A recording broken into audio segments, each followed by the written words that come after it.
1001 lits. Dès la nuit venue, tous les habitants de notre bonne vieille planète dorment à point fermé. Mais dorment-ils tous de la même façon ? Vous vous en doutiez, eh bien non, notre bon vieux matelas n'a pas le monopole. Et c'est ce que nous révèle l'étonnante exposition qui a ouvert ses portes lundi à la Cité des Sciences et de l'Industrie, 1001 lits. Au cours d'un parcours à travers les âges et les civilisations, vous découvrirez qu'on ne dormait et qu'on ne dort pas de la même façon dans les différents pays du monde. Selon le lieu, le climat, la religion ou les habitudes culturelles du pays, les pratiques de couchage se sont adaptées, modifiées et ont évolué. Lit, tatami, natte, hamac, en pyjama, ou pourquoi pas tout nu, dans des draps, sous une couette. Eh bien, les pratiques de couchage sont multiples et se révèlent parfois surprenantes. Vous découvrirez par exemple les lits flottants des tribus indiennes qui pourraient se révéler bien inconfortables pour certains d'entre nous. L'homme a toujours recherché le confort et cette exposition met en évidence que cette notion est terriblement subjective d'une civilisation à l'autre. L'exposition débute par une reconstitution des couchages des hommes préhistoriques dans les cavernes, permise grâce aux découvertes des archéologues qui ont retrouvé ce que l'on appelle des empreintes en creux, autrement dit des affaissements dans la roche. On peut ainsi se rendre compte que ces hommes dormaient couchés, à même le sol sur la pierre. Le choix de s'allonger le plus confortablement possible existe donc depuis la nuit des temps.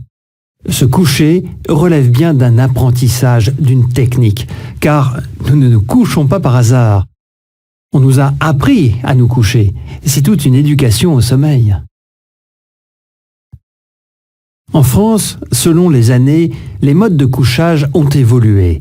On se remémore des souvenirs quand on revoit certaines photos des années 50 où l'on dormait sur le dos, le corps étendu sous des draps bien bordés. Et puis, il y a eu cet énorme chamboulement dans les années 70 où nos manières de dormir sont devenues beaucoup plus libres.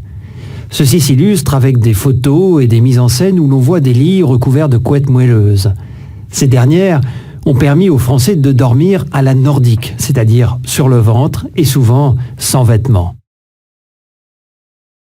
En proposant une carte géographique des façons de dormir en Occident, l'exposition retrace l'évolution des lieux de couchage à travers les époques et les pays.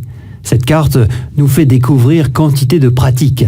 Certains dorment dans un lit, d'autres sur un tatami, sur une natte ou suspendus dans un hamac.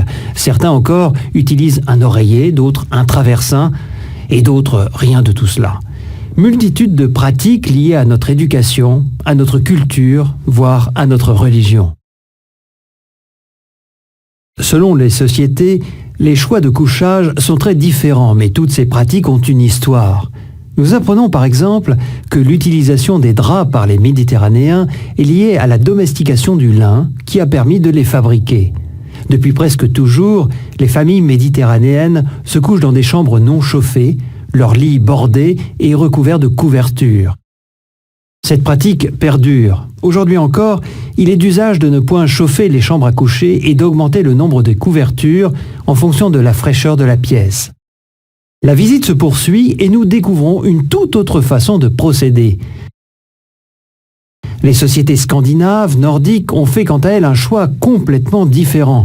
En effet, on voit sur des estampes que le choix de couchage dans ces sociétés froides est plutôt de dormir sur des lits chauffants ou chauffés, sans vêtements, sous une couette. Chez nous, dans les pays latins, réputés pour la douceur du climat, on se couche habillé sous des draps et sous une pile de couvertures. Tandis que dans les pays froids, on a tendance à chauffer très fort l'intérieur des maisons, à se déshabiller quand on entre pour se réchauffer vraiment et à dormir nu sous une couette. Paradoxal, non ?